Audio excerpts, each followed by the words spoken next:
Hey, this is Heidi Dawson. If you love all things health and wellness and style of any kind, hang out here with me each week. I'm obsessed with never-ending improvement, and it's all in an effort to help each one of us live a wildly successful lifestyle. Subscribe today so you don't miss a thing.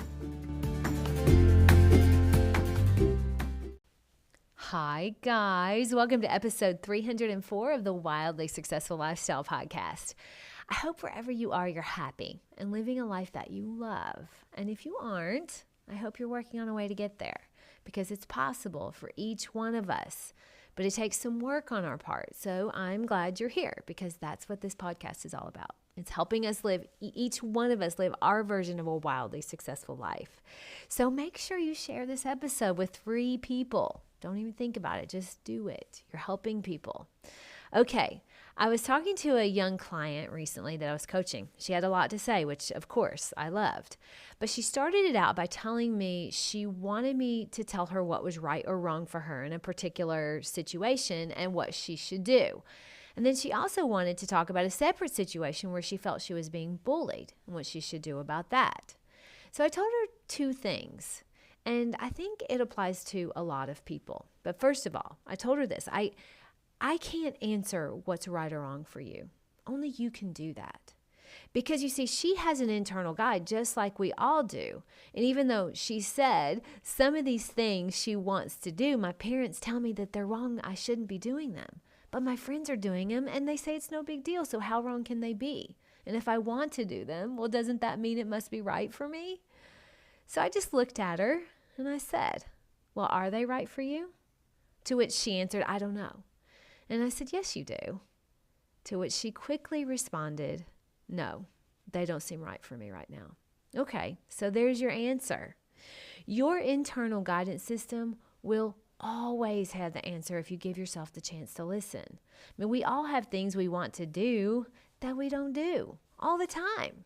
We have to learn to tell ourselves no when the urge for instant pleasure arises. It's called discipline. And we all have the ability to be disciplined. But it is a learned trait. And we all have things that we want all the time. Maybe we want our body to look a certain way. Well, discipline is the ability to say no to the things that will get in the way of having that body. Well, maybe you have desires that will feel good momentarily but hurt you long term, like drugs or sex or lying. In the moment, you had a desire to do it, but somewhere deep down, you knew it was wrong for you. I mean, we've all been there where we've had to make a choice, and we've all made a choice that didn't serve us, and we suffered because of it. Now, I don't want to dwell in the past, and I don't want you to either. I'm talking about now and in the future, because that's what you control. The discipline to do what's right for you now so that later you aren't suffering. In fact, later you're thriving. Teaching yourself the ability to say no to things that don't serve you and yes to things that do is powerful. And while I'm on this topic, I was listening to a podcast, surprise, right? But James Clear was on Dr. Atia's Drive podcast. And he said you really need to make it really easy to say yes to things that serve you and no to things that don't. Well, you know how you do that? Well, you don't leave it to chance. You tell yourself ahead of time what you're going to do or not do, and then you make an easy path to doing it. So maybe you lay out your workout clothes ahead of time, or you don't keep junk food in the house if you can't resist it. Or you know that when you drink alcohol, your ability to say no to things that are bad for you goes way down. Just knowing that's helpful, because alcohol is a big factor for most of us, especially since COVID. Being able to say no becomes harder when you're under the influence. And it also makes your ability to say yes to the gym the next day much harder. So limiting alcohol is a big way to help you say no to short-term pleasure and yes to things that serve you long-term. We all have choices, just like my young client, every single day to either make us better or to weaken us. And we all have the power to say no. The more you do, the better you get at it. Okay, now, the second thing I told her may seem harsh, but I've had to tell myself this a lot, and it's part of our taking responsibility for our own lives. And that second thing is this: toughen up, okay? Toughen up. My young client was telling me about a story where she felt she was being bullied. In the age of technology, bullying is so much easier because you do it from the comfort of your own room. No one's there looking at you, judging you, and you're not doing it face to face, but it has the same effect. So we all have to toughen up. Now, girls and women are especially susceptible to this because little boys jeer each other all from the time they're young. So they tend to be a little more used to it. Girls are a little more underhanded about it, and technology amplifies that. So we have to toughen ourselves up. Life isn't always rainbows and butterflies. Your attitude when life gets hard will either exasperate the problem or make it better. Hard things are going to happen. And what you tell yourself about those hard times make all the difference in the world. So if you say things like, I'll never get over this, or if you turn yourself into a victim, you may not ever get over it, and you may always stay a victim. Bullies love victims. Bullies do not like you to stand up to them. They can't handle it. So don't allow yourself to be bullied. Toughen up. That's why it's so important for each one of us to recognize that we get to define who we are. Just because someone else says something about you, that does not make it true. Now, if there's something you don't like about yourself, you're the only one that can change that anyway.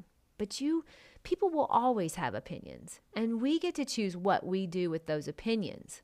Other people's opinions are loaded with their baggage, with their life experience. You don't have to make that say anything about you. Just recognize that when they give their opinion, they have an agenda.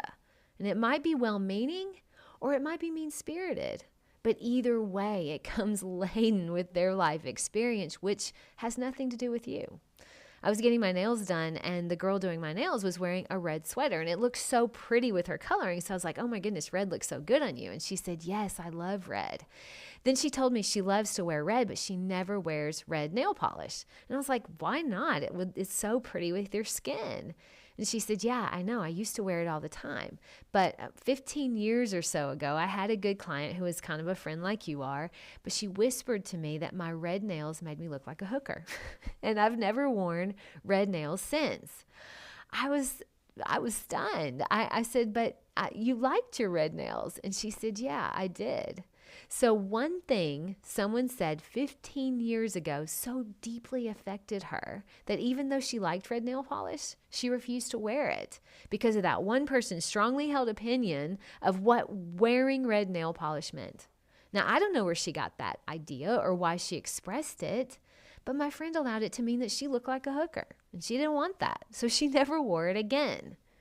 We have to toughen up. We can't be so swayed by everyone else's idea or opinion of what's right for us. We can't let what others think of us dictate how we're going to show up. And toughening up doesn't mean you're not going to get your feelings hurt. It means when you get your feelings hurt, you remind yourself that you get to control how long you're going to give this power over you. If you're like me, I do not like feeling sorry for myself. No one has time for that. I love to quote that song by Ariana Grande. Thank you. Next. So thank them and move forward. Don't waste time playing a victim because you're not one unless you give your mind to it, endlessly replaying it over and over, imagining that everyone else is talking about it. No, they are not. And if they are, it will only be temporary because they too will be on to the next very soon. That's life. So toughen up. Have your own back. Have integrity. And always do what's right. And what's right for you may be different than what's right for someone else. And that is okay. My challenge to you this week is simple. Just because you want to do something doesn't mean you should. You have the ability to say no when you know it's best for you. And I challenge you to do that. And also remind yourself to toughen up. When you start to feel yourself playing the victim to someone else or feeling sorry for yourself, remind yourself that you're tougher than that. We're all tougher than we think we are. I think we forget that. And you have the ability to make the right decision for you. And a lot of times that includes unapologetically saying no. I love you guys. I'll talk to you in a few days. Don't forget to subscribe and share with your friends because we're just going to keep going bigger and better places together. And I love that about us. Talk to you in a few days.